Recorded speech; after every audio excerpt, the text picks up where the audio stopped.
a chamar o Francisco Carlos Teixeira, que eu estou muito curiosa para entender melhor quem é esse G. Dias, o general, que era uma pessoa da confiança do presidente Lula, trabalhou com Lula nos outros mandatos, ele era apontado como o Sombra. Bem-vindo, Francisco. Olá, tudo bem? Tudo bom, Francisco. Eu estava falando aqui na abertura do programa que o presidente Lula tinha em alta conta o general Dias, porque ele era um homem da confiança que estava sempre fazendo próximo ao presidente. Ele era até chamado de Sombra, só que ele estava ali na sede do executivo no dia dos ataques. Segundo aliados, o presidente Lula não tinha visto essas imagens divulgadas ontem pela CNN. E essas imagens estavam sob sigilo por 5 anos. Eu queria primeiro que você me contasse tudo que você sabe. Você trabalhou 17 anos no GSI. Quem é essa figura do general Dias, Francisco? Bom, vamos lá. Em primeiro lugar, até onde saibamos, o general continua gozando da confiança do presidente Lula. O afastamento foi por uma questão política, mas o próprio Lula já deu a versão dele dos fatos de que o general foi traído, né? Que houve uma traição aí. Isso nos coloca uma série de problemas. Em primeiro lugar, como o Lênio falou ainda há pouco, o vídeo foi montado, existem cortes no vídeo. Aí a gente tem que ter muito cuidado. Vocês são jornalistas, vão entender bem isso. O vídeo foi feito a partir de várias câmaras de vigilância existentes no Palácio. Então, para pegar uma pessoa em todo o seu percurso, ele tem que ser montado. Não pode ser fixo, senão só vai pegar a pessoa de costas ou a pessoa só num ângulo sem movimento. Então, essa coisa de que houve montagem, essa é um argumento que não tem familiaridade com o uso desse tipo de vídeo. O problema é se houve dolo na montagem, não se houve montagem. Montagem para provar alguma coisa, até se um carro atravessa o farol vermelho, né, tem que ter vários ângulos mostrando isso. A segunda coisa, a afirmação de que não mostra o rosto dos membros do GSI, dos militares do GSI lá. Não mostra porque, aí a CNN tem toda a razão, seria crime mostrar o rosto dos agentes de guarda, defesa e segurança da própria presidência da República. Também não há nenhum problema nesse tipo de coisa. Há outro ponto fundamental, e aí a gente entra no núcleo da questão dos vídeos. Os vídeos insinuam de que o general Gonçalves Dias estava dentro do palácio quando se deu a invasão. E isso não é verdade, né? Inúmeras entrevistas que eu fiz com as pessoas que estavam lá mostram que o general chegou no palácio com o palácio já destruído. Das 20 mil pessoas que ocuparam Brasília, 4 mil foram dirigidas para o Palácio e foram esses 4 mil que fizeram a destruição. O que a gente vê no vídeo é um palácio já destruído e o general passando ali e tentando entender o que acontece, né? Então, ele chega ao final, possivelmente aquele vídeo é das 16h30 da tarde em diante. Aí é que entra a questão específica do general Gonçalves Dias. Ele, naquele momento, ele não convocou o coronel Fernandes da Hora, o comandante da Guarda Presidencial. Ele não convocou o general Dutra, o comandante da região militar do Planalto. E ele não convidou o general Arruda para fazer alguma coisa, que era o comandante do Exército. O que a gente vê é um general perplexo, paralisado, como se tivesse ficado sem conseguir exercer as suas funções e as funções que ele tinha que fazer naquele momento. A principal acusação ao general não é de maneira alguma deslealdade ou participação, isso seria a versão bolsonarista dos fatos. O que a gente vê é incompetência. Incompetência para ter o comando de um órgão tão fundamental para a presidência como o GSI. Agora, Francisco, o Lula disse, né, eu lembro dessa fala dele, dizendo assim, a inteligência do GSI, a ABIN, a inteligência do Exército, da Marinha, da Aeronáutica, a verdade é que nenhuma dessas inteligências serviu para avisar o presidente que poderia ter acontecido essa invasão. E a gente também sabe que nos grupos de mensagens, discutia-se isso, né? Tinha essa troca de mensagens, inclusive falando da invasão. A minha dúvida é, o Lula foi traído ou o general que é incompetente foi incompetente, leniente com o que aconteceu? Qual que é a tua opinião? Desde sexta-feira anterior, 6 de janeiro, circulava nos meios bolsonaristas o convite para a festa de Selma. Era isso a palavra de ordem. Isso estava rolando tanto quanto os ônibus que se dirigiam para Brasília. A festa de Selma, em alusão aos motins e à repressão brutal que houve na cidade de Selma, nos Estados Unidos, na luta pelos direitos dos negros, em que a polícia e as milícias brancas reprimiram brutalmente. Houve um massacre em Selma, tem até um filme belíssimo chamado Selma, né? Daí a senha dos bolsonaristas ser exatamente a festa de Selma. Isso já estava rolando, né? Nós temos que ver aqui que os eventos do dia 8 de janeiro têm 3 pilares, né? Aquela massa que foi para lá de 20 mil pessoas pagas e mantidas por empresas, empresários e políticos. A segunda perna é o governo do Distrito Federal, com a ação do Anderson como secretário de Segurança e da própria PM do Distrito Federal. E a terceira perna, aí é que está a questão, é exatamente a guarda presidencial do Palácio, comandada pelo coronel Fernandes da Hora, e o Comando Militar do Leste, o Comando Militar do Planalto e a ABIN, que não fizeram o trabalho... Dispensaram essa guarda, né? Dispensaram. A guarda é formada por 900 homens. 900 homens. Seriam incluindo a contido, banda. Né? Tirando a banda, tem ali pelo menos 700 homens prontos, que já várias vezes entraram com manifestações de oposição de esquerda quando se aproximava do Palácio do Planalto. Nada disso funcionou. Então, até agora, nas investigações, a ênfase está nos manifestantes e no governo do Distrito Federal. E tinha ficado fora de foco, tinha ficado como que protegido, né? E essa parte, vamos dizer assim, federal do 8 de setembro. Lembrando que o general Arruda, e eu diria, essa é a primeira baixa do governo Lula, embora ele não fosse ministro, era o comandante do Exército, e é um cargo de nível superior, executivo fundamental. Ele foi o primeiro demitido. As demissões estão se dando exatamente na área da segurança institucional, né?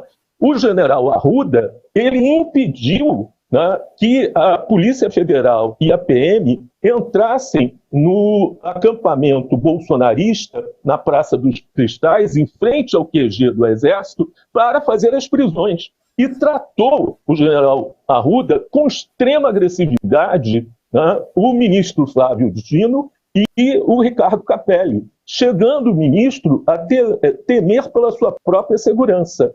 Isso totalmente diferente do tratamento que o general Gonçalves Dias estava dando para os terroristas dentro do Palácio do Planalto. Essa é a tensão. Agora, Francisco, você falou do tratamento, do vídeo. A gente tem aí uma imagem que foi publicada hoje no jornal O Globo, tá na versão impressa do jornal, e que mostra, né, o general Gonçalves Dias ali no hall, ele tá assim com uma roupa como se ele estivesse passeando. Tem gente ainda com dúvidas aqui no chat em relação ao fato da CNN ter borrado o rosto dos militares que estavam ali, mas o professor Francisco o professor Francisco está explicando que faz parte, né, a segurança do presidente não pode ter o seu rosto divulgado.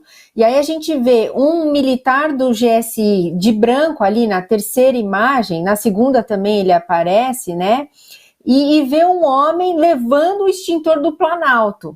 Essas imagens precisam ser analisadas na íntegra, claro, mas é o que eu falei, esse vídeo deu um fermento para essa teoria da conspiração bolsonarista, que se soma ao fato do GSI ter dispensado esse batalhão da Guarda Presidencial 20 horas antes dos atos, sabendo que tinham essas mensagens e tinham alertas do próprio GSI em relação a essa invasão. Então, eu quero entender de novo, esse general Gonçalves Dias traiu o presidente ou foi só leniente? Este general é uma série de equívocos. Ele tem uma carreira notável de equívocos. Vocês devem lembrar, quando houve a greve dos policiais, ele recebeu um bolo e foi comemorar o aniversário junto com os grevistas que ameaçavam a segurança pública. Teve que ser substituído imediatamente.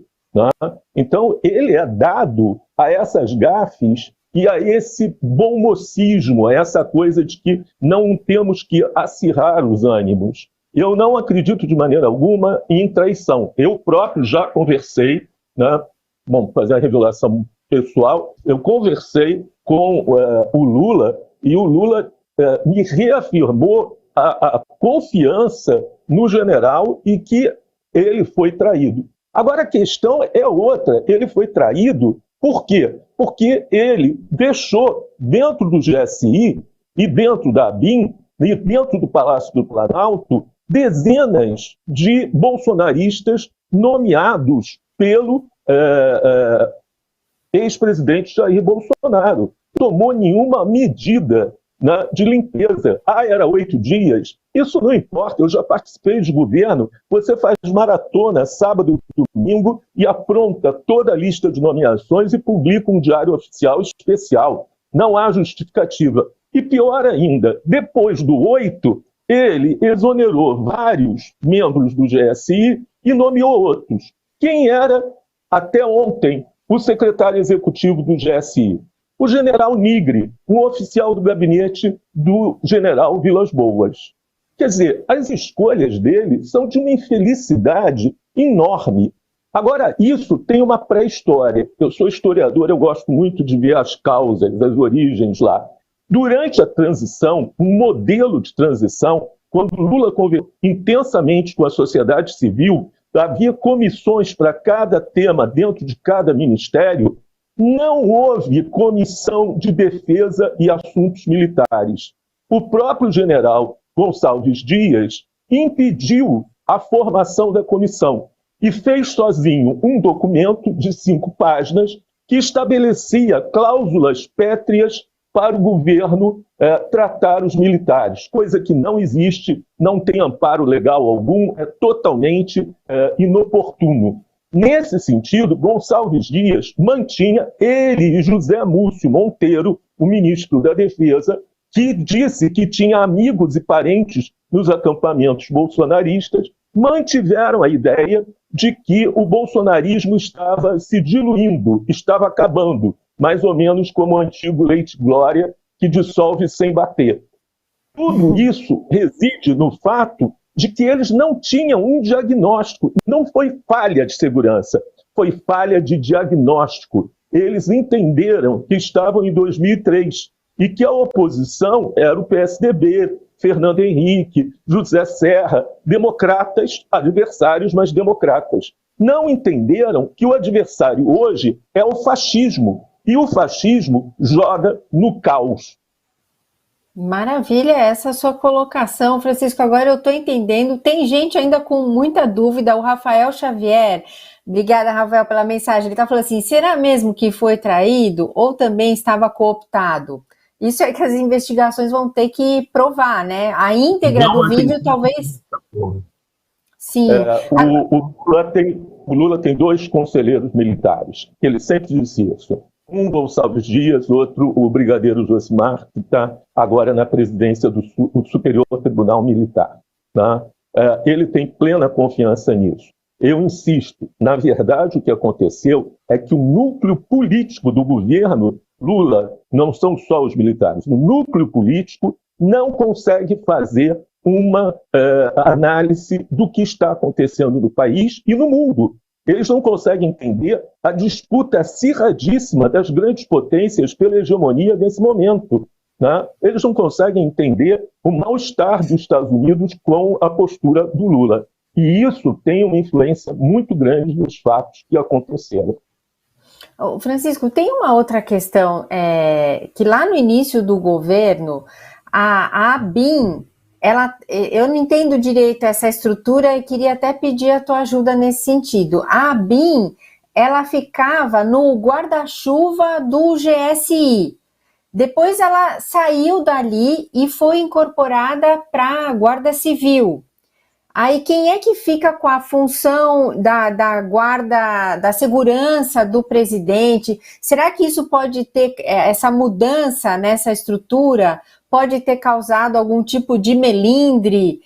Me explica essa estrutura, por favor, Francisco. Na verdade, existe uma Secretaria de Assuntos Estratégicos que deveria, ligada à Presidência da República, que deveria coordenar toda a questão de estratégia do presidente da República, desde deslocamentos, segurança, até informações, composta pelo GSI, pela ABIN e pelo próprio secretário de Segurança e de Estratégia. Esses 2 órgãos, ABIN e GSI, foram retirados da secretaria e colocados diretamente junto ao presidente da República, uma estrutura comum em vários países, né? E a secretaria foi ocupada pelo ex-ministro Celso Amorim, tá? Que é o conselheiro principal do presidente para assuntos internacionais, mas não cuida da segurança do presidente. Isso ficou a cargo do GSI e dos briefings da ABIN. O que aconteceu foi que o GSI e a ABIN não se mexeram, não tiveram em nenhum momento capacidade de avisar o presidente, né, do risco daqueles ônibus chegando, daquela multidão de 20 mil pessoas ocupando e destruindo, possivelmente destruindo Brasília nesse sentido. Houve uma lentidão e uma ideia, e eu posso entender, mas não justificar, entender a cabeça um pouco do general Gonçalves Dias, que funciona como não vamos criar caso, não vamos atiçar as diferenças. Os militares vão aceitar o Lula, o bolsonarismo vai se dissolver por ele mesmo, e a gente vai... A palavra que ele e o José Múcio Monteiro usam era gradualismo, né? Por isso não podia dissolver os acampamentos, etc. Embora os acampamentos fossem fonte do terrorismo. Inclusive, bombas eram fabricadas dentro dos acampamentos militares montados pelos bolsonaristas. Isso é falha de informação, de segurança, mas ela advém de um diagnóstico. E o diagnóstico está errado. Quer dizer, a gente está esperando ainda, né, um grande acordo com a União Brasil, com o PL, com etc., para mudar cargos para fazer nomeações. Mais de uma dezena de delegacias da Polícia Federal continuam na mão dos bolsonaristas. As delegacias do INCRA estão com os bolsonaristas. O DataPrev está com os bolsonaristas, né? A Polícia Federal Rodoviária não completou a sua mudança de chefias, né? Isso é um erro de avaliação.